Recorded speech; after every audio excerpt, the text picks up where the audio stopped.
ಜೋರಾಗಿ ಚಪ್ಪಾಳೆಯೊಂದಿಗೆ ಈ ಒಂದು ಉದ್ಘಾಟನೆಯಲ್ಲಿ ಪಾಲ್ಗೊಳ್ಳಬೇಕಾಗಿ ಕೋರ್ಕೊಳ್ತಾ ಇದ್ದೀವಿ. ಅಂಟಿಸಿ ಸರ್.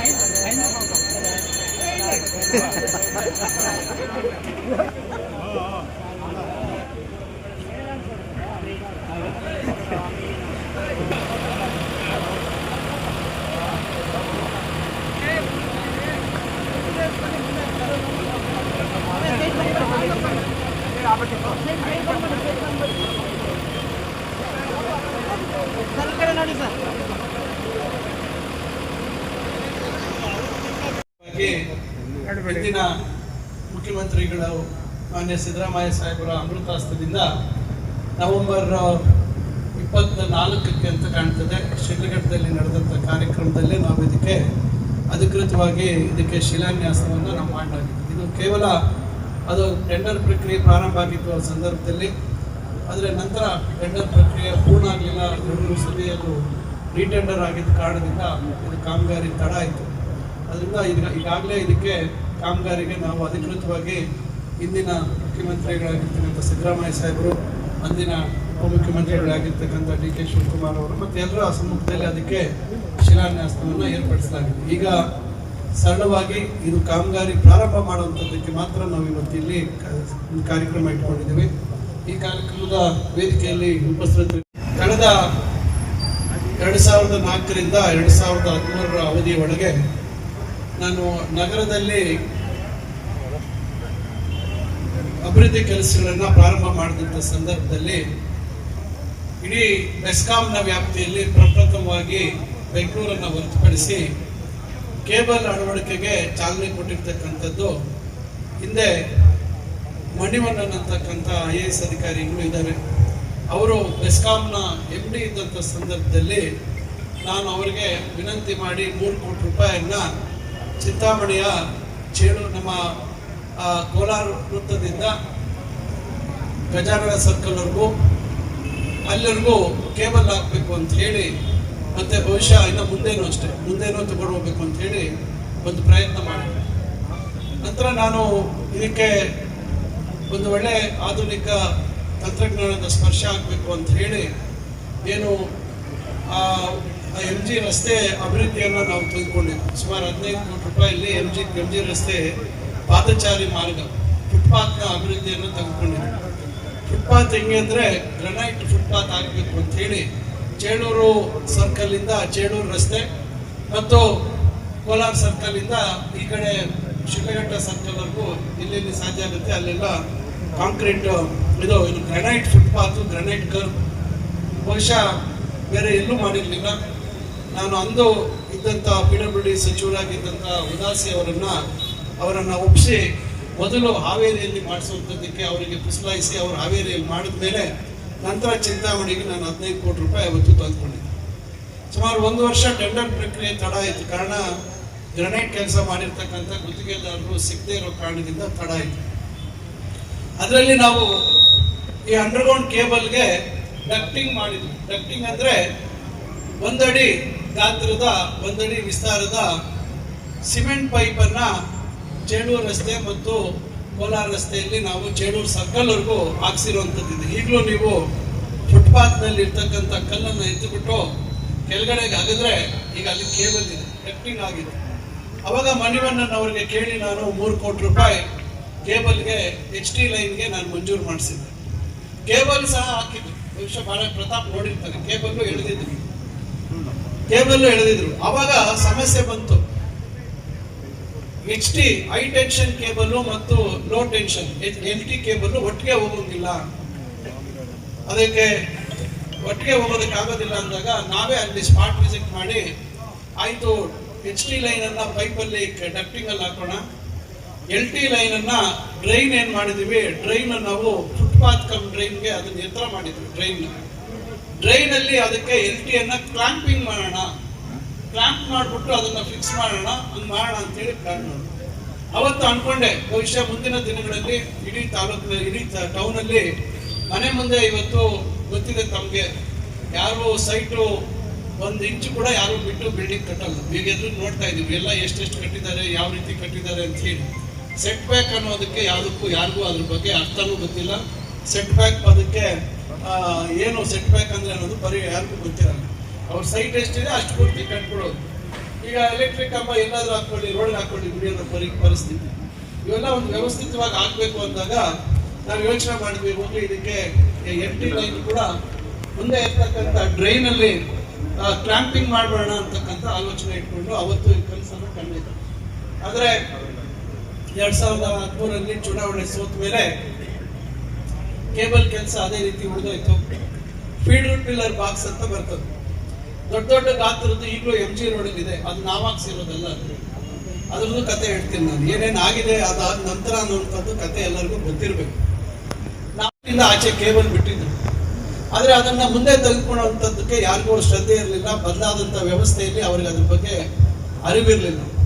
ಅರಿವಿಲ್ಲದೆ ಅನ್ನುವಂಥ ಸಂದರ್ಭದಲ್ಲಿ ಅದನ್ನ ಕಸದ ತೊಟ್ಟಿಯಾಗಿ ಮಾಡಿಕೊಂಡು ಬಹಳಷ್ಟು ಜನ ಅದರಲ್ಲಿ ಕಸ ಹಾಕ್ಬಿಟ್ಟು, ಇನ್ನು ಕೆಲವರು ಅದಕ್ಕೆ ಖುಷಿ, ಅವರಿಗೆ ಬೆಂಕಿ ನೋಡಿದಾಗ ಖುಷಿ ಆಗುತ್ತೆ ಕೆಲವರಿಗೆ, ಅದಕ್ಕೆ ಬೆಂಕಿ ಹಾಕ್ಬಿಟ್ಟು ಆ ಕೇಬಲ್ ಹಾನಿ ಆಗುವಂತ ಕೆಲಸ ಆಗುತ್ತೆ. ಅಧಿಕಾರಿಗಳು ಮತ್ತು ಇದ್ದಂತ ಅಧಿಕಾರಿಗಳು ಇದು ಪೂರ್ಣ ಆಗ್ಬೇಕು, ಕೋಟ್ಯಾಂತರ ರೂಪಾಯಿ ಸರ್ಕಾರ ಖರ್ಚು ಮಾಡಿದೆ ಅನ್ನುವಂತ ಪರಿಜ್ಞಾನ ಇವತ್ತಿನ ಅಧಿಕಾರಿಗಳಿಗೆ ಇರಲಿಲ್ಲ ಅಂತ ನಾನು ಭಾವಿಸ್ತೇನೆ. ಅವ್ರೇನ್ ಮಾಡಿದ್ರು, ಕಾಂಟ್ರಾಕ್ಟರ್ ಸಪ್ಲೈ ಆಯ್ತು, ಕೇಬಲ್ ಸಪ್ಲೈ ಆಯ್ತು, ಅವ್ರು ಬಿಲ್ ಮಾಡ್ಕೊಂಡು ಅದಕ್ಕೆ ಫೀಡರ್ ಪಿಲ್ಲರ್ ಬಾಕ್ಸ್ ಫಿಟ್ ಮಾಡಿಬಿಟ್ಟು ಕರೆಂಟ್ ಅದಕ್ಕೆ ಚಾಲನೆ ಮಾಡಬೇಕು. ಫೀಡರ್ ಪಿಲ್ಲರ್ ಬಾಕ್ಸ್ ನಾನು ಅಂಗಡಿಗಳ ಮುಂದೆ ಹೋಗಿ 2 ಅಂಗಡಿ ಮಧ್ಯದಲ್ಲಿ ಏನು ಗೋಡೆ ಬರುತ್ತೆ ಅಲ್ಲಿಗೆ ಹಾಕ್ತೀವಿ, ಯಾವ್ದು ಅಂಗಡಿಗೆ ನಿಮ್ಗೆ ಅಡ್ಡ ಆಗಲ್ಲ ಅಂತ ಹೇಳಿ ನಾನು ಅಲ್ಲಿ ಸಂಸಟಂಡಿ ಹತ್ರ, ಆ ಕಡೆ ಚೋಡಟ್ಪಾಳ್ಯದ ಹತ್ರ ರೋಡಲ್ಲಿ ನಾನು ಅಲ್ಲಿ ಇರುವಂತ ವ್ಯಾಪಾರಸ್ಥರು ಕೂಡ ಮಾತಾಡಿ ಹೇಳಿದ್ವಿ. ಈಗ ಫೀಡರ್ ಪಿಲ್ಲರ್ ಬಾಕ್ಸ್ ಬಹಳ ಸಣ್ಣದು ಬಂದಿದೆ. ಇವತ್ತು ನಮ್ಮ ಲೇಔಟ್ ಅಲ್ಲಿ ಹಾಕಿದ್ವಿ. ಇವತ್ತು ಜೀನ್ ಮ್ಯೂಲರ್ ಅಂತ ಹೇಳಿ ಒಂದು ಕಂಪನಿದು ಬಹಳ ಕಾಂಪ್ಯಾಕ್ಟ್ ಆಗಿದೆ, ಸುಮಾರು 12-16 ಕನೆಕ್ಷನ್ ತಗೋಬಹುದು ಒಂದು ಫೀಡರ್ ಪಿಲ್ಲರ್ ಬಾಕ್ಸ್ ಅಲ್ಲಿ. ಈಗ ಬೆಂಗಳೂರಿನಲ್ಲಿ ಎಲ್ಲ ಕಡೆ, ಬೆಸ್ಕಾಂನವರು ಎಲ್ಲ ಕಡೆ ಬಳಸಿದ್ದಾರೆ, ನಾವು ನಮ್ಮ ಲೇಔಟ್ ಅಲ್ಲಿ ಬಳಸಿದ್ದೀವಿ. ಇಲ್ಲಾಂದ್ರೆ ಬಹಳ ದೊಡ್ಡದಾಗಿ ಇಷ್ಟು 4 ಅಡಿ ಅಗಲ ಬರುವಂತದ್ದು ಇತ್ತು. ಈಗೆಲ್ಲ 2 ಅಡಿ ಒಳಗೆ ಇರ್ತದೆ, ಯಾರು ಅಡ್ಡ ಆಗಲ್ಲ. ಆದ್ರೆ ಇದನ್ನ ಯಾರು ಗಮನ ಕೊಡ್ಲಿಲ್ಲ. ಆ ಸಂದರ್ಭದಲ್ಲಿ ಯಾರು ಗಮನ ಕೊಡದಿರ ಆ ಕೇಬಲ್ ಸುಟ್ಟೋಯ್ತು ಅಂತೇಳಿ ಆ ಕೇಬಲ್ ಸುತ್ತಿಟ್ಕೊಂಡು ಎಲ್ಲಿಟ್ಟಿದಾರೋ ಗೊತ್ತಿಲ್ಲ. ಸ್ಟೋರೇಜ್ ಭದ್ರವಾಗಿ ಮರಿಗಿರಿ ಆಗಿದ್ಯಾ? ದುಡ್ಡು ಯಾರ್ದು? ಸರ್ಕಾರ ದುಡ್ಡು ಹೋಯ್ತು. ಇದ್ರ ಬಗ್ಗೆ ಯಾರು ಗಮನ ಕೊಡ್ಲಿಲ್ಲ. ಎಷ್ಟು ಬುದ್ಧಿವಂತರು ನಮ್ಮ ಬೆಸ್ಕಾಂ ಇಲಾಖೆ ಅಧಿಕಾರಿಗಳು. ನಾನು ಹೇಳಲೇಬೇಕಾಗುತ್ತೆ, ನ್ಯಾಷನಲ್ ಆಗ್ಬೇಕು ಅಂತ ಬಂದ್ರು. ಅವ್ರಿಗೆ ಹೇಳ್ಬೋದಾಗಿತ್ತು, ಆಲ್ರೆಡಿ ಇಲ್ಲಿ ಡಕ್ಟಿಂಗ್ ಇದೆ, ಕೇಬಲ್ ಇದೆ, ನೀವು ಇಲ್ಲಿ ಮಾಡ್ಬೇಕಾಗಿಲ್ಲ. ಅವ್ರಿಗೊಂದು ಎಸ್ಟಿಮೇಟ್ ಮಾಡ್ಕೊಟ್ರು. ಯಾಕಂದ್ರೆ ಎಸ್ಟಿಮೇಟ್ ಮಾಡಿದ್ರೆ ದುಡ್ಡು ಸಿಗುತ್ತೆ ಡಿಪಾರ್ಟ್ಮೆಂಟ್ ಅಲ್ವಾ? ಎಸ್ಟಿಮೇಟ್ ಮಾಡಿದ್ರೆ ಇವರಿಗೆ ಡಿಪಾರ್ಟ್ಮೆಂಟ್ಗೆ ದುಡ್ಡು ಸಿಗ್ತದೆ. ಆ ಎಸ್ಟಿಮೇಟ್ ಮಾಡಿದ್ರು ನ್ಯಾಷನಲ್ ಹೈವೇ ಅವರು. ಎಸ್ಟಿಮೇಟ್ ಮಾಡಿಬಿಟ್ಟು ರೋಡ್ ಬದಿಯಲ್ಲಿ ಫುಟ್ಪಾತ್ ಏನು ನಮ್ದು ಕರ್ಬ್ ಹಾಕಿದ್ವಿ, ಹಿಂಗೆ ಗಡಿ ಕರ್ಬ್ ರೋಡ್ದು, ಆ ಕ್ಯಾರೇಜ್ ವೇ ಏನಂತ ಹೇಳ್ತೀವಿ ನಾವು, ಅದ್ರ ಕರ್ಬಲ್ಲಿ ಅಲ್ಲಿ ಅಗದ್ಬಿಟ್ಟು ಮತ್ತೆ ಕೇಬಲ್ ಹಾಕ್ತಾರೆ. ಏನ್ ರಾಜಣ್ಣ ಸತ್ಯ ಹೌದಲ್ಲ ಹೇಳ್ತಾರಲ್ಲ? ಯಾಕಂದ್ರೆ ಹಾಕ್ಬಿಟ್ಟು ಆ ಫೀಡರ್ ಪಿಲ್ಲರ್ ಬಾಕ್ಸ್ನ ಎತ್ಕೊಂಡ್ಬಂದು ರೋಡ್ ಅಡ್ಡ ಇಟ್ಟಿದ್ದಾರೆ. ಎಲ್ಲಿ ನಾಳೆ ಯಾವ್ದಾದ್ರು ಗಾಡಿ ಬಂದು ಹಿಂಗ್ ಕುದಿದ್ರೆ ಏನಾಗ್ಬೇಕು ಪರಿಸ್ಥಿತಿ. ನಾನು ಸೋತಿದ್ರು ಸಹ ಇದನ್ನ ನೋಡಿ ನನಗೆ ತಡ್ಕೊಳಕ್ ಆಗ್ಲಿಲ್ಲ.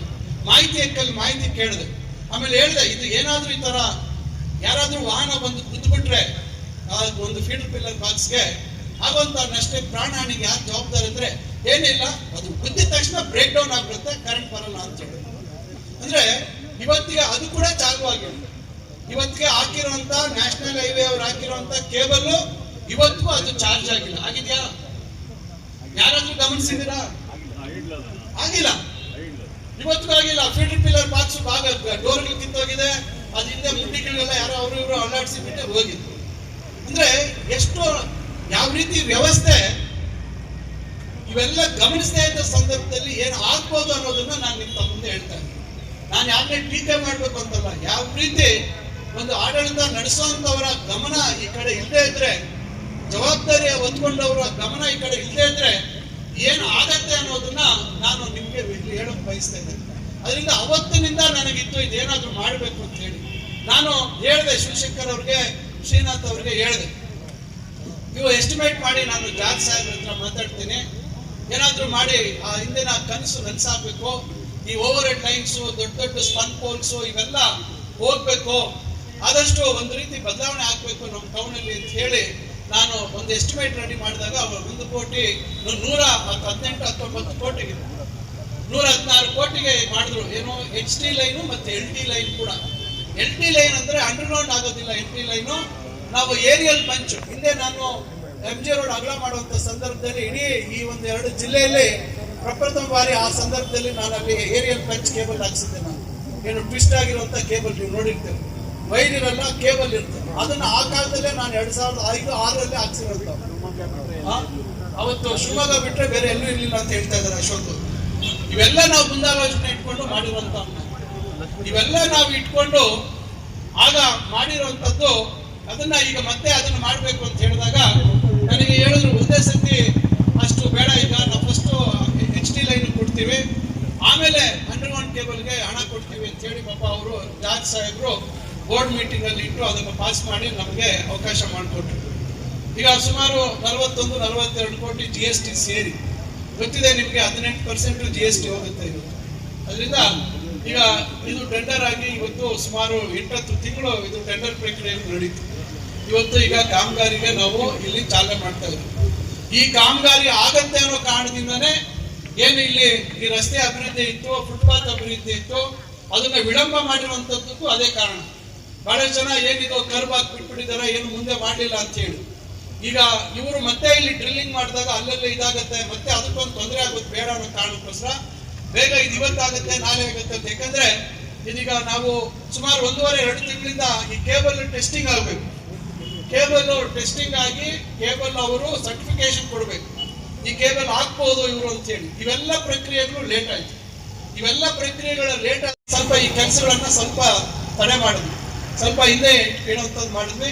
ಈ ಕೇಬಲ್ ಈಗ ಇವತ್ತೇನು ಇವರು ಹಾರಿಜಾಂಟಲ್ ಬೋರಿಂಗ್ ಅಂತ ಹೇಳಿ ಮೆಷಿನ್ ಏನು ಕರೀತಾರೆ, ಈಗ ಅದರಲ್ಲಿ ಶುರು ಮಾಡಿದ ಮೇಲೆ ನಾವು ಈಗ ಫುಟ್ಪಾತ್ ಕೆಲಸವನ್ನು ನಾವು ಮಾಡ್ತಾ ಇದ್ದೀವಿ. ಈಗಾಗಲೇ ತಮಗೆ ಗೊತ್ತಿದೆ, ಸುಮಾರು 8 ಕೋಟಿಯಲ್ಲಿ ನಾವು ಇದಕ್ಕೆ ತಲುಪಿಕೊಂಡಿದ್ವಿ. ಮತ್ತೆ ಇದಕ್ಕೆ ಬೇರೆ ಬೇರೆ ಕೆಲವೆಲ್ಲ ಸೇರಿಸುವಂತ ಕೆಲಸ ಆಗಿ ಇನ್ನ ಮುಖ್ಯಮಂತ್ರಿಗಳ ವಿಶೇಷ ಅನುದಾನದಲ್ಲಿ 7.25 ಕೋಟಿ ಕೊಟ್ಟಿದ್ದೀವಿ ಅಂತ ಕಾಣ್ತೀವಿ. ಈಗ ಅದು ಟೆಂಡರ್ ಮುಗ್ದಿದೆ. ಈಗ ಆಜಾದ್ ಚೌಕ್ ಕೆಲಸ ಇನ್ನೇನು ಮುಕ್ತಾಯದ ಹಂತಕ್ಕೆ ಬಂದಿದೆ. ಈಗ ಅದೇ ಗುತ್ತಿಗೆದಾರ ಇದನ್ನು ಮಾಡ್ತಾ ಇದ್ದಾರೆ. ಅದರಿಂದ ಇದಕ್ಕೆ ವೇಗ ಕೊಡುವಂಥದ್ದಾಗುತ್ತೆ. ಇದು ಕಾಮಗಾರಿ ಸಾಕ್ತಾ ಇದ್ದಂಗೆ ಈ ಫುಟ್ಪಾತ್ ಕೆಲಸಕ್ಕೂ ಒಂದು ವೇಗ ಕೊಡುವಂಥದ್ದಾಗುತ್ತೆ. ಒಂದಂತೂ ಹೇಳ್ತೇನೆ, ಗ್ಯಾರೇಜ್ ಇಂದ ಈ ಕಡೆಗೆ ಇದು ಬಹಳ ಒಂದು ವ್ಯವಸ್ಥಿತವಾಗಿ, ಯಾಕಂದ್ರೆ ನಗರದ ಒಳಗೆ ಹೋದಷ್ಟು ನಮಗೆ ಫುಟ್ಪಾತ್ ವಿಸ್ತರಣೆ ಇಲ್ಲ.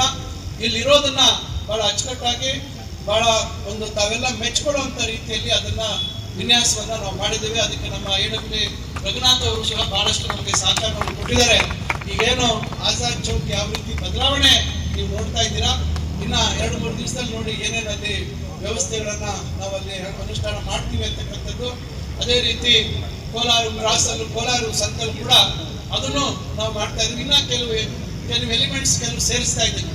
ಈಗ ಉದಾಹರಣೆಗೆ ಈಗ ವಾಲ್ಮೀಕಿ ವೃತ್ತ ಏನೋ ಶಿಡ್ಲಘಟ್ಟ ಸರ್ಕಲ್, ಅವಾಗ ನಾವೇ ವಿನ್ಯಾಸ ಮಾಡಿಸಿದ್ವಿ. ವಾಲ್ಮೀಕಿ ವೃತ್ತ ಅಂತ ಹೆಸರು ಮಾಡಿಸಿದ್ದು ನಾವೇ, ಅದಕ್ಕೆ ಡಿಸೈನ್ ಮಾಡಿಸಿದ್ದು ನಾವು. ಅದಾದ ನಂತರ ನಾವು ಸೋತೋಗಿ ಅದೇ ಡಿಸೈನ್ ಮಾಡಿದ್ವಿ. ಆದ್ರೆ ಅದು ಪದೇ ಪದೇ ಬಂದು ವಾಹನಗಳು ಅದಕ್ಕೆ ಡಿಕ್ಕಿ ಹೊಡಿತಾ ಇದ್ವಿ. ಮೊನ್ನೆನೂ ಒಂದು ಗಾಡಿಯನ್ನು ಬಂದು ಅದಕ್ಕೆ ಡಿಕ್ಕಿ ಹೊಡೆದ್ವಿ. ಈಗ ಅದಕ್ಕೆ ಮತ್ತೆ ಅದನ್ನು ಮರುವಿನ್ಯಾಸ ಮಾಡಿಸ್ತಾ ಇದ್ವಿ. ಈಗ ಅಲ್ಲಿ ಒಂದು ಸರ್ಕಲ್ ತರ ಮಾಡಿಕೊಂಡು ಅಲ್ಲಿ ಒಂದು ಟವರ್ ಮಾಡಬೇಕು ಅಂತಕ್ಕಂಥದ್ದಿದೆ. ವಾಲ್ಮೀಕಿ ಅವರ ಭಾವಚಿತ್ರ ಇರುವಂತದ್ದು ಮತ್ತು ಒಂದು ಕ್ಲಾಕ್ ಟವರ್ ಮಾಡಬೇಕು ಅನ್ನುವಂಥ ಡಿಸೈನ್ ಮಾಡಿಸಿದ್ದೀನಿ. ಅದನ್ನು ಆದಷ್ಟು ಬೇಗ ಈಗ ನನ್ನ ಶಾಸಕರ ಅನುದಾನದಲ್ಲಿ ಅದನ್ನು ಕೊಟ್ಟು ಅದನ್ನು ಸಾಧ್ಯವಾದಷ್ಟು ಬೇಗ ನಾನು ವಾಲ್ಮೀಕಿ ನಮ್ಮ ಜಯಂತಿಯ ಒಳಗಾಗಿ ಅದನ್ನ ಏನಾದರೂ ಮಾಡ್ಲಿಕ್ಕಾಗತ್ತ ಅನ್ನುವಂಥ ಒಂದು ಆಲೋಚನೆ ಇದೆ. ಅದನ್ನು ಬಹಳ ಆಕರ್ಷಣೀಯವಾಗಿ ಮಾಡುವಂತ ಒಂದು ಪ್ರಯತ್ನ. ಯಾಕಂದ್ರೆ ಇವತ್ತು ಇವೆಲ್ಲ ಮಾಡ್ತಾ ಇರುವಂತದ್ದು ಚಿಂತಾಮಣಿಯಲ್ಲಿ ಮೂಲಭೂತ ಸೌಲಭ್ಯ ಉನ್ನತ ಒಂದು ಉತ್ಕೃಷ್ಟ ಮಟ್ಟಕ್ಕೆ ಹೋಗ್ಬೇಕು ಮತ್ತು ಆಕರ್ಷಣೀಯವಾಗಿರ್ಬೇಕು ಅಂತಕ್ಕಂಥ ರೀತಿಯಲ್ಲಿ ಇವತ್ತು ನಾವು ಇದಕ್ಕೆಲ್ಲ ಒತ್ತು ಕೊಡುವಂತ ಕೆಲಸವನ್ನ ಮಾಡ್ತಾ ಇದ್ದೀವಿ. ಅದರಿಂದ ಇವತ್ತು ಇಡೀ ನಗರದಲ್ಲಿ ಒಳಚರಂಡಿ ವ್ಯವಸ್ಥೆ ಕಾಮಗಾರಿ ಆಗ್ತಾ ಇದೆ. STP ಕಾಮಗಾರಿ ದೊಡ್ಡದಾಗಿ ಆಗ್ತಾ ಇದೆ. ಈಗ ರಾಮಕುಂಟೆಯಲ್ಲಿ ತಾವು ನೋಡಿದ್ದೀರಾ ಯಾವ ರೀತಿ ಇತ್ತು ರಾಮಕುಂಟೆ. ಇವತ್ತು ಅಲ್ಲಿ ಹೋಗಿ ನೋಡಿ ಎಷ್ಟು ಪಿಲ್ಲರ್ಗಳು ಎತ್ತಿದ್ದಾವೆ ಅಂತಕ್ಕಂಥದ್ದು ನೋಡಿ. ಈಗ IDSMT ಮಾರ್ಕೆಟ್ ಅಷ್ಟೇ, ಈಗ ಸದ್ಯದಲ್ಲೇ ನಾವು ಅದನ್ನ ಇನ್ನು ಆದಷ್ಟು 1-2 ತಿಂಗಳೊಳಗೆ ಟೆಂಡರ್ ಪ್ರಕ್ರಿಯೆಗಳನ್ನು ಪೂರ್ಣ ಮಾಡಿ 30 ಕೋಟಿಯಲ್ಲಿ ಹೊಸ IDSMT ಮಾರ್ಕೆಟ್ ಇವತ್ತಿನ ಕಾಲಕ್ಕೆ ಒಂದು ಬೇಕಾಗಿರ್ತಕ್ಕಂಥ ಸೌಲಭ್ಯ, ಪಾರ್ಕಿಂಗ್ ವ್ಯವಸ್ಥೆ, ಏನೋ ಕಾರ್ ಪಾರ್ಕಿಂಗ್ ವ್ಯವಸ್ಥೆ, 2 ವೀಲರ್ ಪಾರ್ಕಿಂಗ್ ವ್ಯವಸ್ಥೆ, ಇವೆಲ್ಲವನ್ನ ಒಳಗೊಂಡಂತೆ ಮೂಲಭೂತ ಸೌಲಭ್ಯಗಳನ್ನ ಒಳಗೊಂಡಂತೆ IDSMT ಕಾಂಪ್ಲೆಕ್ಸ್ ಅನ್ನು ನಾವು ವಿನ್ಯಾಸ ಮಾಡಿಸಿದ್ದೀವಿ. ಅದಕ್ಕೆ ಹೆಚ್ಚುವರಿಯಾಗಿ ಬೇಕಾಗಿರ್ತಕ್ಕಂಥ ಹಣ ಇವತ್ತು ನಾವು ಮತ್ತೆ ಮುನ್ಸಿಪಾಲಿಟಿ ಕೊಡುವಂಥದ್ದು ಮಾಡ್ತಾ ಇದ್ದೀವಿ. ಇವೆಲ್ಲ ಈ ರೀತಿ ಹಲವಾರು ಕೆಲಸಗಳನ್ನ ಕೈಗೆತ್ತಿಕೊಳ್ತಾ ಇದ್ದೀವಿ. ಈಗಾಗಲೇ ಆಗ್ತಾ ಇದ್ದಾವೆ. ಕಾಲೇಜುಗಳ ಬಿಲ್ಡಿಂಗ್ ಕಾಮಗಾರಿ ಆಗ್ತಾ ಇದೆ. ಸ್ಟೇಡಿಯಂ ಕೆಲಸ, ಈಗ ಸಿಂಥೆಟಿಕ್ ಕೆಲಸ ಬಹುಶಃ ನಿನ್ನೆಯಿಂದ ಟ್ರ್ಯಾಕ್ ಕೆಲಸವನ್ನ ಪ್ರಾರಂಭ ಮಾಡಿದ್ದಾರೆ ಅಂತ ಭಾವಿಸ್ತೀನಿ ನಾನು. ಕ್ರಿಕೆಟ್ ಸ್ಟೇಡಿಯಂ ಕೆಲಸ ಆಗ್ತಾ ಇದೆ. ಇವೆಲ್ಲ ಕೆಲವೆಲ್ಲ ಆಗ್ತಾ ಇದಾವೆ. ಗ್ರಾಮೀಣ ರಸ್ತೆಗಳು ಆಗ್ತಾ ಇದಾವೆ. ನಮಗೆ ಮಹಾನುಭಾವರು ಟ್ರಂಪ್ ಅವರಿಂದ ನಮ್ಗೆ ಸ್ವಲ್ಪ ತೊಂದರೆ ಆಗ್ತಾ ಇದೆ. ಅವರು ಮಹಾನುಭಾವರು ಟ್ರಂಪ್ ಯುದ್ಧ ಮಾಡ್ತಾ ಇರೋದ್ರಿಂದ ಇವತ್ತು ಟಾರ್ ಮೇಲೆ ದುಪ್ಪಟ್ಟಾಗಿರೋದ್ರಿಂದ ಹಲವಾರು ಕಡೆ ಜಲ್ಲಿ ಹಾಕ್ಬಿಟ್ಟು ಟಾರ್ ಹಾಕ್ತಾರೆ. ಇವತ್ತು ಸಮಸ್ಯೆ ಆಗ್ತಾ ಇದೆ, ನಿಂತೋಗ್ತಾ ಇದೆ. ಈಗ ನಾವು ಯಾವಾಗ ಅವರು ಯುದ್ಧ ನಡೆಸ್ತಾರೋ ಯಾವತ್ತು ಸಮಸ್ಯೆ ಆ ಒಂದು ಸಮಸ್ಯೆಗೆ ಪರಿಹಾರ ಸಿಗುತ್ತೋ ಗೊತ್ತಿಲ್ಲ. ಅದರಿಂದ ಇವೆಲ್ಲ ಕೆಲವು ಸಮಸ್ಯೆಗಳು ಕೂಡ ನಮ್ಮ ಮುಂದೆ ಕಾಡ್ತಾ ಇದೆ. ಅದರಿಂದ ಇವೆಲ್ಲದರ ಜೊತೆಗೆ ಈಗಾಗಲೇ ಏನು ನಾನು ಈ ಕಾಮಗಾರಿ ಶುರುವಾದ ಜಾರ್ಜ್ ಸಾಹೇಬ್ರಲ್ಲಿ ವಿನಂತಿ ಮಾಡಿಕೊಂಡು ಇನ್ನು LT ಲೈನ್ಗೂ ತಾವು ಅನುದಾನ ಬಿಡುಗಡೆ ಮಾಡಿ ಅಂತಕ್ಕಂಥ ಮನವಿಯನ್ನು ಮಾಡ್ತೇನೆ. ಯಾಕಂದ್ರೆ ಅವ್ರು ಹಂತವಾಗಿ ಮಾಡಿಕೊಡ್ತೀವಿ ಅಂತಕ್ಕಂಥ ಭರವಸೆಯನ್ನು ಕೊಟ್ಟಿದ್ರಿಂದ ಮತ್ತೆ ಇದರ ಪ್ರಯತ್ನವನ್ನ ನಾನು ಮುಂದುವರಿಸುವಂತ ಕೆಲಸವನ್ನ ಮಾಡ್ತೀನಿ ಅಂತಕ್ಕಂಥ ಮಾತು ಹೇಳ್ತಾ ಇದ್ದೀನಿ. ಈಗೇನು 24/7 ಸರ್ವಿಸ್ ಸ್ಟೇಷನ್ ಆಗ್ಬೇಕು ಅಂತಕ್ಕಂಥ ಬೇಡಿಕೆ ಇದೆ. ಯಾಕಂದ್ರೆ ಅಲ್ಲಿ ನಮ್ಮ ಶಿಡ್ಲಘಟ್ಟದವರು ಸತೀಶ್ ಅಂತೇಳಿ ಜಾರ್ಜ್ ಸಾಹೇಬ್ರು ಪ್ರೈವೇಟ್ ಸೆಕ್ರೆಟರಿ ಇದ್ದಾರೆ. ಅವರು ನಮ್ದು ಚಿಂತಾಮಣಿ ಅಂತ ಏನಾದ್ರು ಹೋದ್ರ ತಕ್ಷಣ ಅವರು ಅದನ್ನ ಮಂಜೂರು ಮಾಡುವಂಥದ್ದು ಮಾಡ್ತಾ ಇದ್ದಾರೆ. ಈಗ ಕ್ವಾರ್ಟರ್ಸ್ ಈಗಾಗಲೇ ಏನು ಹೇಳಿದ್ರು ಶಿವಶಂಕರ್, ಈಗಾಗಲೇ ಇನ್ನ ಹೆಚ್ಚುವರಿ ಕ್ವಾರ್ಟರ್ಸ್ ನಾನು ಅವರಿಗೆ ಬೇಡಿಕೆ ಇಟ್ಟಿದ್ದೀನಿ. ಪತ್ರ ಕೊಟ್ಟು ಹೇಳಿದ್ದೇನೆ, ಮಾಡ್ಕೊಡ್ತೀವಿ ಅಂತಕ್ಕಂಥದ್ದು ಆದ್ಯತೆ ಮೇಲೆ ಮಾಡ್ಕೊಡ್ತೀವಿ ಅಂತ ಹೇಳಿದ್ದಾರೆ. ಈಗ ಹೆಚ್ಚುವರಿ ಸ್ಟೇಷನ್, ಈಗ ಉದಾಹರಣೆಗೆ ನಾವು ಇಲ್ಲಿಂದ ಕೈವಾರ ಫೀಡರ್ ಅಂತ ಹೇಳ್ಬಿಟ್ಟು ಈ ಕಡೆಯಿಂದ ಹೋಗುತ್ತೆ ಲೈನ್. ಈಗ ನಾವು ಈಗಾಗಲೇ ಮೈಲಾಪುರದ ಹತ್ರ ನಾವು ಜಾಗ ಕೊಟ್ಟಿದ್ದೀವಿ. ಮತ್ತೆ ಇನ್ನು ಸುಮಾರು 6 ಸ್ಟೇಷನ್ಗಳು ಮಾಡುವಂಥದ್ದಕ್ಕೆ ಜಾಗ ಕೊಡಿಸಿದ್ದೀವಿ. ಚಾಂಡ್ರಳ್ಳಿ ಹತ್ರ ಜಾಗ ಕೊಡಿಸಿದ್ದೀವಿ. ನಮ್ಮ ಸೀಕಲ್ ಹತ್ರ ಅಲ್ಲಿ ನಾವು ಗಣಾಸ್ನಳ್ಳಿ ಹತ್ರ ಅಲ್ಲಿ ಜಾಗ ಕೊಡಿಸಿದ್ದೀವಿ. ಈ ಥರ ಸುಮಾರು 6 ಸ್ಟೇಷನ್ಗಳಿಗೆ ಜಾಗ ಕೊಡಿಸುವಂಥದ್ದಾಗಿದೆ. ಮತ್ತು ಹೊಸ ಸ್ಟೇಷನ್ಗಳಿಗೆ ಈಗಾಗಲೇ ಅಂದಾಜನ್ನ ತಯಾರು ಮಾಡ್ತಾ ಇದ್ದಾರೆ. ಕೆಲವೊಂದೆರಡು ಸ್ಟೇಷನ್ ತಯಾರು ಮಾಡಿದ್ದೀವಿ ಅಂತ ನನಗೆ ಹೇಳಿದ್ರು, ಎಸ್ಟಿಮೇಟ್ ಮಾಡಿದ್ದೀವಿ ಅಂತ ಹೇಳಿದ್ರು. ಈ ರೀತಿ ಒಂದು ವಿದ್ಯುತ್ ಸರಬರಾಜಿನಲ್ಲಿ ಒಂದು ಸುಧಾರಣೆ ತರುವಂತ ಒಂದು ಪ್ರಯತ್ನವನ್ನು ಸಹ ಮಾಡುವಂಥದ್ದಕ್ಕೂ ಗಮನ ಕೊಡ್ತಾ ಇದ್ದೀವಿ. ಯಾಕಂದ್ರೆ ಬಹಳಷ್ಟು ಜನಕ್ಕೆ ಗೊತ್ತಾಗೋದಿಲ್ಲ ಇದೆಲ್ಲ ಏನಾಗ್ತಾ ಇದೆ, ಯಾವ್ದಷ್ಟು ಕಡೆ ಆಗ್ತಾ ಇದೆಯಾ, ನಮ್ದೇನು ನಮ್ಮ ಪಾತ್ರ ಇದೆ ಇಲ್ವಾ, ನಮ್ಮ ಶ್ರಮ ಏನಿದೆ, ಇದು ಯಾವುದು ಬಹಳಷ್ಟು ಜನಕ್ಕೆ ಗೊತ್ತಾಗಲ್ಲ. ಯಾಕಂದ್ರೆ ಅದಷ್ಟು ಕಡೆ ಆಗ್ಬಿಡುತ್ತೆ ಬಿಡು ಅನ್ಕೊಂಡು ಈಗ ಹಿಂದೆ ಇದ್ದವ್ರು ಮಾಡ್ಬೋದಿತ್ತಲ್ಲ ಇವೆಲ್ಲ ಕೆಲವೆಲ್ಲ ಅವತ್ತು ಬೇಡಿಕೆ ಇತ್ತಲ್ಲ. ಅದರಿಂದ ನಾನು ಹೇಳುವಂಥದ್ದು ಎಲ್ಲಾ ರೀತಿ ಇವತ್ತು ಏನೆಲ್ಲ ಅವಶ್ಯಕತೆಗಳಿದಾವೆ, ಅದು ನಗರ ಪ್ರದೇಶ ಇರ್ಬೋದು, ಗ್ರಾಮೀಣ ಪ್ರದೇಶ ಇರ್ಬೋದು. ಈಗ ನೋಡಿ ಸುಮಾರು ನನಗೆ ಈಗ 32 ವಾಟರ್ ಫಿಲ್ಟರ್ಗಳು ನನ್ನ ಉದ್ಘಾಟನೆಗೆ ರೆಡಿ ಇದೆ. ಬಹುಶಃ ಇವೆಲ್ಲ ಕಾಮಗಾರಿಗಳು ಉದ್ಘಾಟನೆ ತಡ ಆಗ್ತಾ ಇತ್ತು ನಾನು ಮಂತ್ರಿ ಆಗಿದ್ದಂಥ ಸಂದರ್ಭದಲ್ಲಿ. ಬಹುಶಃ ಇವೆಲ್ಲ ಇನ್ನು ಮೇಲೆ ಬಹಳ ವೇಗವಾಗಿ ಮುಗಿಲಿ ಅಂತೇನೋ ಬಹುಶಃ ಅವಕಾಶ ತಪ್ಪೋಯ್ತು ಅಂತ ಕಾಣ್ತದೆ. ಅದರಿಂದ ನಾನು ಅದನ್ನೇ ಹೇಳ್ತಾ ಇದ್ದೆ, ಇನ್ಮೇಲೆ ಈ ರಾಗಾಗಿಗೆ ಎಳಿಬೇಡ್ರಪ್ಪ, ಮಾಜಿ ಗೀಜಿ ಎಲ್ಲ ಬರೀ ಶಾಸಕರಾಗಿ ಸಂಬೋಧಿಸಿ ಸಾಕು, ಅಷ್ಟೇ ಸಾಕು. ಅವಕಾಶ ಇತ್ತು, ಕೆಲಸ ಮಾಡಿದೀವಿ. ಅವಕಾಶ ಇಲ್ಲ, ಈಗ ಅದ್ರ ಬಗ್ಗೆ ತಲೆ ಕೆಡಿಸ್ಕೊಳ್ಳುವಂಥದ್ದು ಬೇಕಿಲ್ಲ. ಈಗ ಏನೋ ಇವತ್ತು ಜನ, ನಾನು ಅದನ್ನೇ ಒಂದು ಟಿವಿಯಲ್ಲಿ ಹೇಳಿದೆ, ಬಹಳಷ್ಟು ಕೆಲವರೆಲ್ಲ ನಾವು ಬೇಸರ ಆಗಿ ರಾಜೀನಾಮೆ ಕೊಟ್ಬಿಡ್ತೀವಿ ಅದು ಇದು ಅಂತ ಹೇಳ್ತಾ ಇದ್ದಾಗ ನಾನು ಹೇಳಿದೆ, ಜನ ನಮ್ಗೆ ಓಟ್ ಹಾಕಿರೋದು ಶಾಸಕರಾಗಕ್ಕೆ. ಯಾರು ಜನ ನೇರವಾಗಿ ನೀವು ಮಂತ್ರಿ ಆಗಿ ಅಂತೇಳಿ ಯಾರು ಓಟ್ ಆಗಿರುವಂಥದ್ದು ಮೊದಲು ಆ ಕ್ಷೇತ್ರದ ಶಾಸಕರಾಗಿ ಕೆಲಸ ಮಾಡಬೇಕು ಅಂತಕ್ಕಂಥ ಕಾರಣದಿಂದ ನಮ್ಗೆ ಓಟ್ ಹಾಕಿರೋದು. ಅದರಿಂದ ಇವತ್ತು ಮತ್ತೆ ಯಾಕಂದ್ರೆ ಇವತ್ತು ಎಷ್ಟೇ ಕೆಲಸಗಳು ನಾನು ಮಂಜೂರು ಮಾಡಿಸಿದ್ರು ಸಹ ಹೆಚ್ಚಾಗಿ ಸಮಯ ಕೊಡಕ್ಕೆ ಆಗ್ತಾ ಇರಲಿಲ್ಲ ಕ್ಷೇತ್ರದಲ್ಲಿ. ಅದರಿಂದ ಬಹುಶಃ ದೇವರೇ ನನಗೆ ಕ್ಷೇತ್ರದಲ್ಲಿ ಇರುವಂತಹ ಏನು ಮಂಜೂರಾಗಿರುವಂತ ಕೆಲಸಗಳನ್ನ ಪೂರ್ಣಗೊಳಿಸಬೇಕು ಅಂತಕ್ಕಂಥ ಕಾರಣದಿಂದ ಬಹುಶಃ ಇವತ್ತು ಈ ರೀತಿ ಒಂದು ಪರಿಸ್ಥಿತಿ ನಿರ್ಮಾಣ ಆಗಿರ್ಬೋದು ಅಂತಕ್ಕಂಥದ್ದನ್ನ ನಾವು ಯೋಚನೆ ಮಾಡಬೇಕು. ಅದರಿಂದ ಇವೆಲ್ಲ ಕಾಮಗಾರಿಗಳು ಮಾಡ್ತಾ ಇದ್ದೀವಿ. ಸ್ವಲ್ಪ ಕಾಮಗಾರಿ ಆಗುವಂತ ಸಂದರ್ಭದಲ್ಲಿ ಸಣ್ಣ ಪುಟ್ಟ ಸಮಸ್ಯೆಗಳು ಇವೆಲ್ಲ ಬರ್ತವೆ. ಈಗ ನಿನ್ನೆ UJD ಅವರು ಏನೋ ಗ್ಯಾಂಗ್ಗಳು ಇಲ್ಲ, ಕೆಲಸ ನಿಂತೋಗಿದೆ ಅಂತ ಹೇಳ್ತಾರೆ. ನಾನು ಅವ್ರಿಗೆ ಮಾತಾಡಿದೆ, ಸರ್ ಕೆಲಸದವ್ರು ಬರ್ತಾರೆ ಸರ್, ಮಾಡ್ತೀವಿ. ಈ ರೀತಿ ಸಮಸ್ಯೆಗಳು ಇರ್ತವೆ. ಎಲ್ಲ ನಾವು ಒಂದೇ ಸತಿ ಕೆಲಸ ಮಾಡುವಂತ ಸಂದರ್ಭದಲ್ಲಿ ಎಲ್ಲ ಆಗ್ಬಿಡುತ್ತೆ ಅನ್ನೋದು. ಇವಾಗ ಇಲ್ಲಿ ನನ್ಗೆ ಯಾರೋ ಫೋನ್ ಹಾಕಿದ್ರು, ಇಲ್ಲ ಈ ನೋಡೋ ನೀವೇ ಇರಲ್ಲ, ಯಾವ್ದು ಹಾಕಿಸ್ಬಿಟ್ಟು ಮೋನ್ ಇದು ಒಂದು ಫೋಟೋ ಹಾಕಿದ್ದ, ಇದಲ್ಲ ಮೋನ್ ಇಲ್ಲ ನೀನಲ್ಲಪ್ಪ ಪ್ರಿನ್ಸಿಪಲ್ ವೈಟ್ಕೂರ್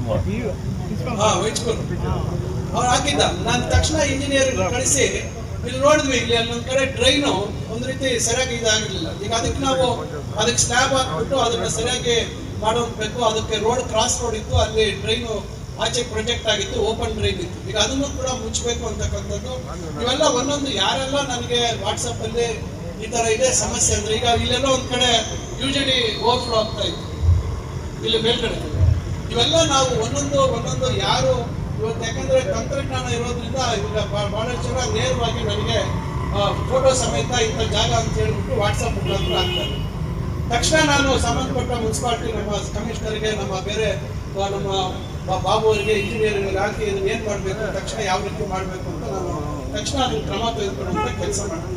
ಯಾರಾದ್ರೂ KEB ಸಂಬಂಧಪಟ್ಟಿದ್ದಾದ್ರೆ ತಕ್ಷಣ ನಾನು ಸಂಬಂಧಪಟ್ಟ ಇಲಾಖೆಗಳಿಗೆ ವಾಟ್ಸಪ್ ಮಾಡಿ ನನಗೆ ಅಪ್ಡೇಟ್ ಮಾಡಿ ಅಂತ ಹೇಳಿ ನಾವು ಮಾಡ್ತೀವಿ. ಅದರಿಂದ ಇವತ್ತು ಏನೇ ಇರಲಿ ಸಮಸ್ಯೆ, ಇವತ್ತು ಅದನ್ನ ಬಗೆಹರಿಸುವಂತ ಒಂದು ಪ್ರಾಮಾಣಿಕ ಪ್ರಯತ್ನವನ್ನು ನಾವು ಮಾಡ್ತಾ ಇದೀವಿ.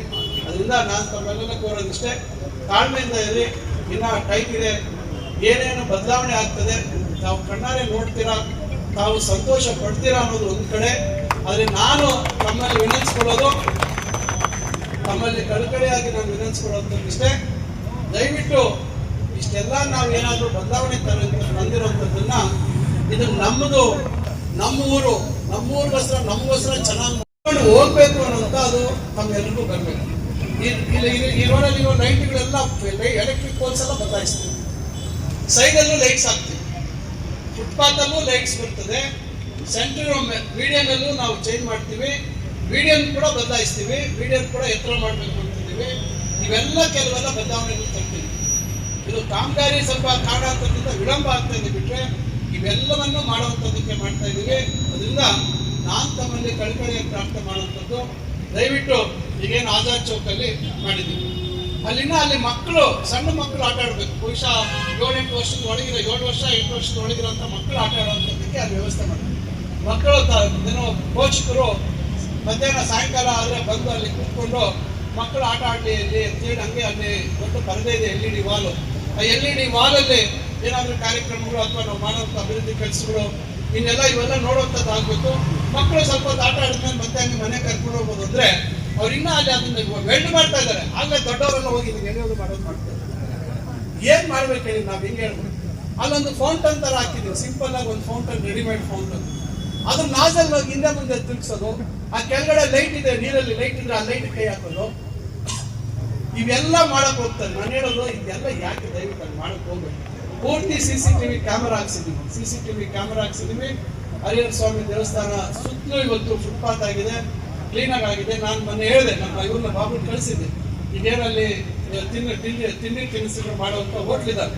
ನಾನು ಹೇಳಿದೆ, ನೀವು ಒಂದು ಜನ ಬಂದವರು ಕೂತವ್ರಿಗೆ ನೀವು ಊಟ ಸರ್ವ್ ಮಾಡಿ, ತಿಂಡಿ ಕೊಡಿ, ತೊಂದರೆ ಇಲ್ಲ. ಆದ್ರೆ ಮುನ್ಸಿಪಾಲಿಟಿ ಅವ್ರು ಯಾವ್ದು ಡಬ್ಬ ಇಡಲ್ಲ, ಮುನ್ಸಿಪಾಲಿಟಿ ಡಬ್ಬ ಇಟ್ಟು ಎಲ್ಲ ಬಂದು ತುಂಬಿಸಾಕ. ನಾನು ಹೇಳಿದೆ, ನೀವೇ ಡಸ್ಟ್ಬಿನ್ ಇಡಬೇಕು, ನೀವೇ ಸಾಯಂಕಾಲಕ್ಕೆ ಅದನ್ನ ಕ್ಲೀನ್ ಮಾಡಿ ಸ್ವಚ್ಛವಾಗಿರುವಂತದ್ದು ಮಾಡ್ಬೇಕು. ನಾನು ಹೇಳಿದೆ, ಜನ ಬಂದಾಗ ಒಂದ್ ರೀತಿ ಅವರು ಆರಾಮಾಗಿ ಕೂತ್ಕೊಂಡು ಆ ಪರದೆ ಮೇಲೆ ಏನಾದ್ರು ಬರೋದನ್ನ ನೋಡ್ಕೊಂಡು ಸಮಯ ಕಳ್ಕೊಂಡು ಹೋಗ್ಬೇಕು ಅನ್ನೋದು ನನ್ನ ಉದ್ದೇಶ. ಯಾಕಂದ್ರೆ ಮತ್ತೆ ಅಲ್ಲಿ ಬೇರೆ ಬೇರೆ ಮಾಡ್ತೀನಿ, ಅದು ಆದಾಗ ನೀವು ನೋಡಿ ಏನೇನೆಲ್ಲ ಅದು ವ್ಯವಸ್ಥೆ ಆಗುತ್ತೆ. ಒಂದ್ ರೀತಿ ಒಂದು ಬಹುಶಃ 1-2 ತಿಂಗಳು ಅಲ್ಲಿ ಬರೀ ಬಿಡುವೆ ಇರಲ್ಲ, ಅಲ್ಲಿ ಎಲ್ಲರೂ ಹೋಗಿ ಸೆಲ್ಫಿ ಫೋಟೋಗಳು ಅವು ತೆಗೆದುಕೊಳ್ಳುವಂಥದ್ದೇ ಜಾಗ ಮಾಡ್ತಾ ಇದ್ದೀವಿ. ನೋಡಿದ್ವಿ, ಬೇಕಾದ್ರೆ ನಾನು ಆದ್ಮೇಲೆ ಹೇಳ್ತೀನಿ. ಅದರಿಂದ ಈ ರೀತಿ ಮಾಡುವಂಥದ್ದು ಏನಕ್ಕಂದ್ರೆ ಒಂದು ಬದಲಾವಣೆ ಆಗ್ಬೇಕು. ನಾನು ಬೇರೆ ಬೇರೆ ದೇಶಗಳಲ್ಲಿ ಎಲ್ಲೆಲ್ಲಿ ನೋಡ್ತೀನಿ, ನಾನು ಅವತ್ತೇ ಯೋಚನೆ ಮಾಡಿ ಯಾಕೆ ಇವೆಲ್ಲ ಮಾಡೋಕ್ಕಾಗೋದಿಲ್ಲ, ಯಾಕೆ ಮಾಡೋಕ್ಕಾಗಲ್ಲ ನಮ್ಮೂರಿಗೆ ಯಾಕೆ ಆಗಬಾರ್ದು, ಈ ರೀತಿ ಆಲೋಚನೆಗಳು ಇಟ್ಕೊಂಡು ನಾವು ಮಾಡುವಂಥದ್ದು. ಈ ಆಜಾದ್ ಚೌಕ್ದು ನಂದು 2005-6ನೇ ಇಸ್ವಿಯಲ್ಲಿ ಕಂಡಂತ ಕನಸು. ಆಜಾದ್ ಚೌಕ್ ಇದಕ್ಕೇನಾದ್ರೂ ರೂಪ ಕೊಡಬೇಕು ಅಂತ ಅವತ್ತು ನಾನು ಕಂಡಂತ ಕನಸು, ಅದಿವತ್ತು ನನಸಾಗ್ತಾ ಇದೆ. ಅದರಿಂದ ಈ ರೀತಿ ಹಲವಾರು ಪ್ರಯತ್ನಗಳನ್ನು ನಾವು ಮಾಡ್ತಾ ಇದ್ದೀವಿ. ಮಾಡುವಂಥ ಕೆಲಸಗಳು ಬಹಳಷ್ಟಿದ್ದಾವೆ, ಸಮಸ್ಯೆಗಳು ನಮ್ಮ ಮುಂದೆ ಬಹಳಷ್ಟಿದ್ದಾವೆ. ಆದರೆ ಎಲ್ಲ ಒಂದೇ ಸತಿ ಪರಿಹಾರ ಮಾಡ್ತೀವಿ ಅಂತ ನಾವು ಹೇಳಕ್ ಆಗೋದಿಲ್ಲ. ಆದರೆ ಯಾವುದು ಜನರಿಗೆ ಬಹಳ ಮುಖ್ಯವಾಗಿದೆ, ಯಾವುದು ಜನರಿಗೆ ಬಹಳ ಅತ್ಯವಶ್ಯಕವಾಗಿದೆ ಅಂಥದಕ್ಕೆ ಇವತ್ತು ಅಂಬೇಡ್ಕರ್ ಭವನ ಇದೆ.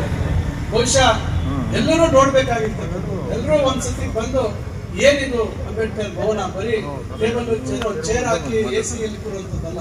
ಅಂಬೇಡ್ಕರ್ ಅವ್ರ ಬಗ್ಗೆ ನಿಮ್ಗೆ ಇರ್ತಕ್ಕಂಥ ಜ್ಞಾನ, ನಿಮ್ಮಲ್ಲಿ ಇರ್ತಕ್ಕಂಥ ತಿಳುವಳಿಕೆಯನ್ನ ನೀವು ಬಂದು ನೀವು ಕೂಡ ಅಲ್ಲಿ ಪ್ರಯತ್ನ ಮಾಡ್ಬೋದು. ಏನ್ ಅಂಬೇಡ್ಕರ್ ಅವ್ರ ಬಗ್ಗೆ ನೀವು ತಿಳ್ಕೊಂಡಿದ್ದೀರ, ಸುಮ್ಮನೆ ಮಾತಾಡಿದ್ರೆ ಜೈ ಭೀಮ್ ಅಂತ ಕೂಗೋದಲ್ಲ. ಎಂಸಿನ ಅಲ್ಲಿ ಬಂದು ಅಂಬೇಡ್ಕರ್ ಅವರ ಜೀವನ ಚರಿತ್ರೆ, ಅಂಬೇಡ್ಕರ್ ಅವರ ಬದುಕು, ಅವ್ರು ಯಾವ ರೀತಿ ಬಂದರು, ಅವೆಲ್ಲವನ್ನ ಇವತ್ತು ಎಲ್ರಿಗೂ ಇವತ್ತು ಮಾಹಿತಿಯನ್ನು ಒದಗಿಸುವಂಥದ್ದು, ಕಲಿಯುವಂಥದ್ದಕ್ಕೆ ಸಂಪೂರ್ಣವಾಗಿ ಇವತ್ತು ಅಲ್ಲಿ ನಾವು ವ್ಯವಸ್ಥೆಯನ್ನು ಮಾಡಿದ್ದೀವಿ. ಬಹುಶಃ ರಾಜ್ಯದಲ್ಲಿ ಯಾರೂ ಈ ರೀತಿ ಪ್ರಯತ್ನ ಮಾಡಿಲ್ಲ. ಮಕ್ಕಳು ಇವತ್ತು ಬಂದು ಅಂಬೇಡ್ಕರ್ ಅವ್ರ ಬಗ್ಗೆ ತಿಳ್ಕೊಳ್ಳುವಂಥದ್ದು, ಅಂಬೇಡ್ಕರ್ ಅವ್ರ ಬಗ್ಗೆ ಓದಿರುವಂಥವ್ರು ಅವರ ಜ್ಞಾನವನ್ನು ಅಲ್ಲಿ ಪ್ರದರ್ಶನ ಮಾಡುವಂಥದ್ದಕ್ಕೆ ಕ್ವಿಜ್ ತರ ವ್ಯವಸ್ಥೆ ಮಾಡಿದ್ದೀವಿ. ಇವೆಲ್ಲ ನಾವು ಯಾಕೆ ಮಾಡಿದೀವಿ ಅಂದ್ರೆ, ನಾವು ಮುಂದಿನ ಪೀಳಿಗೆಗೆ ಏನು ತೋರಿಸ್ಬೇಕು, ಏನ್ ಮಾಡಬೇಕು, ಸುಮ್ಮನೆ ನಾವು ಭಾಷಣದಲ್ಲಿ ನಾವು ಹೇಳೋದಲ್ಲ. ಇವತ್ತು ನಾವು ನಮ್ಮ ಕೃತಿಯಲ್ಲೂ ಕೂಡ ನಾವು ಇವತ್ತು ಸಮಾಜದಲ್ಲಿ ಬದಲಾವಣೆ ತರಬೇಕು, ಸಾಧಕರ ಬಗ್ಗೆ ಮಾಹಿತಿ ಒದಗಿಸುವಂಥದ್ದಾಗಬೇಕು. ಅದರಿಂದ ಈ ರೀತಿ ಎಲ್ಲಾ ಪ್ರಯತ್ನಗಳನ್ನು ಮಾಡ್ತಾ ಇದ್ದೀವಿ. ವಾಲ್ಮೀಕಿ ಭವನ ಕೂಡ ಕಾಮಗಾರಿ ಚುರುಕಾಗಿದೆ. ಈಗ ಅದನ್ನು ನಾವು ಒಳ್ಳೆ ರೀತಿಯಲ್ಲಿ ಮಾಡೋದನ್ನು ಮಾಡ್ತಾ ಇದ್ದೀವಿ. ಈ ರೀತಿ ಹಲವಾರು ನಮ್ಮ ಕೆಲಸಗಳು ಇವತ್ತು ಒಂದು ಕಾರ್ಯರೂಪಕ್ಕೆ ಬರ್ತಾ ಇದ್ದಾವೆ. ಅದನ್ನೆಲ್ಲ ತಾವು ಉಪಯೋಗಿಸ್ಕೋಬೇಕು ಮತ್ತು ಅದನ್ನ ಉಳಿಸುವಂಥದ್ದು ಕೆಲಸ ತಮ್ಮಿಂದ ಆಗಬೇಕು. ಇವತ್ತು ಅಂಬೇಡ್ಕರ್ ಭವನ ನನಗೆ ಇವತ್ತು ಇಷ್ಟೆಲ್ಲ ಮಾಡಿದ್ದೀನಿ, ನಾಳೆ ಇದನ್ನ ನಿರ್ವಹಣೆ ಹೇಗೆ, ಸ್ವಚ್ಛತೆ ಹೇಗೆ ಕಾಪಾಡೋದಲ್ಲಿ, ಇದನ್ನು ಯಾವ ರೀತಿ ನಾವು ಜನರಿಗೆ ಒಳ್ಳೆಯ ರೀತಿಯಲ್ಲಿ ಉಳಿಸ್ಕೊಂಡು ಹೋಗೋದಕ್ಕೆ ಸಾಧ್ಯ ಇದೆ ಅಂತಕ್ಕಂಥದ್ದು ಕೂಡ ನನ್ನಲ್ಲಿ ಒಂದು ರೀತಿ ಭಯ ಇದೆ. ಅದನ್ನ ಯಾವ ರೀತಿ ನಾವು ಎದುರಿಸಬೇಕು ಅಂತಕ್ಕಂಥದ್ದು. ಅದರಿಂದ ಇವತ್ತು ಈ ರೀತಿ ಒಂದು ನಗರದಲ್ಲಿ ಒಂದು ಬದಲಾವಣೆ ತರುವಂತ ಪ್ರಯತ್ನ ಆಗ್ತಾ ಇದೆ. ಇವತ್ತು ಗಿಡಗಳು ಅಷ್ಟೇ, ಇದೆಲ್ಲ ಗಿಡಗಳು ಏನೇನೋ ಗಿಡ ಹಾಕ್ಬಿಟ್ಟಿದ್ರು, ಯಾವುದೋ ಗಿಡ ತಂದು ಹಾಕಿದ್ರು. ಆದ್ರೂ ಇವೆಲ್ಲ ಕೆಲವು ಇದಾವೆ, ಇವೆಲ್ಲ ಕೆಲವು ಗಿಡ ತಂದು ಹಾಕಿದ್ರು. ಇನ್ನ ಈಗ ಚೇಳೂರು ರೋಡಲ್ಲಿ ಈಗ ಪೂರ್ತಿ ಮೀಡಿಯನ್ ಚೇಂಜ್ ಮಾಡ್ತೀವಿ. ಚೇಳೂರು ರೋಡ್ ಟೆಂಡರ್ ಆಗ್ತಾ ಇದೆ, ಅದನ್ನ ಚೇಂಜ್ ಮಾಡಿ ಅಲ್ಲಿ ಮತ್ತೆ ಇವೆಲ್ಲ ಮಾಡ್ತೀವಿ. ನ್ಯಾಷನಲ್ ಹೈವೇಲಿ ಒನ್ ಟೈಮ್ ಡೆವಲಪ್ಮೆಂಟ್ ಅಂತ ತಗೋಬೇಕು ಅಂತ ಮಾಡ್ತಾ ಇದ್ದೀವಿ. ಅದನ್ನು ಬೇರೆ ರೀತಿ ವಿನ್ಯಾಸವನ್ನ ಅದನ್ನ ಚರ್ಚೆ ಮಾಡ್ತಾ ಇದ್ದೀವಿ, ಅದನ್ನ ಮಾಡುವಂಥದ್ದು ಮಾಡ್ತಾ ಇದ್ದೀವಿ. ಈ ರೀತಿ ಪ್ರತಿಯೊಂದು ಬದಲಾವಣೆ ಆಗುತ್ತೆ. ಎಲ್ಲದಕ್ಕೂ ಸ್ವಲ್ಪ ಸಮಯ ಹಿಡಿಬೋದು. ಇವೆಲ್ಲವನ್ನ ಮಾಡುವಂತ ಕೆಲಸವನ್ನು ನಾವು ಮಾಡ್ತಾ ಇದ್ದೀವಿ. ಅದರಿಂದ ಇವತ್ತು ತಾವೆಲ್ಲರೂ ಬಹಳ ಬೇಗ ಬಂದು ನನಗಾಗಿ